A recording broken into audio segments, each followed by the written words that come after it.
Hello there everyone, it's Amanda from the Running Centre. I'm joined today by David Bryant. He's a advanced sports dietitian working for Accredited Dietitian. We're here today to talk about our new stock of BINDILYTE versus the original Bindi.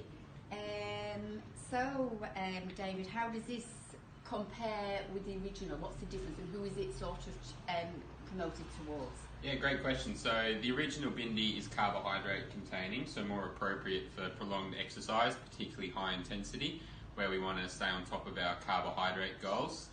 Whereas the new BINDILYTE, as the name suggests, is low sugar and low carbohydrate, but still having that electrolyte replenishment.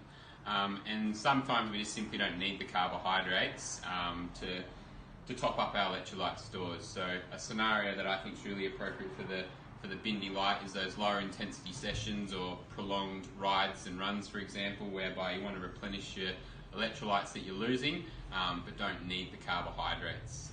So that's a really good scenario as to how I would use it. I'm seeing a lot of athletes at the moment that are doing indoor training sessions, and they're actually sweating quite a lot compared to when they're outside. So having a serve of BINDILYTE after a sweaty session on the bike is also a really good choice. And what we also got to keep in mind when we're swimming as well, we forget that we're operating in a 100% humidity environment, so we're actually sweating a fair bit when we're swimming.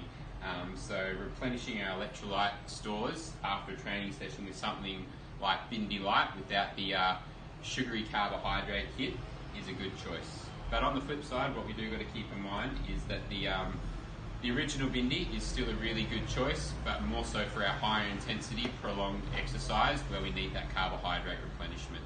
So rather than going for a no carb or all carb approach, it's time and place for everything, and as we say in the sports dietetic world, fuel for the work required. That's awesome. Thank you very much, David. Thank you.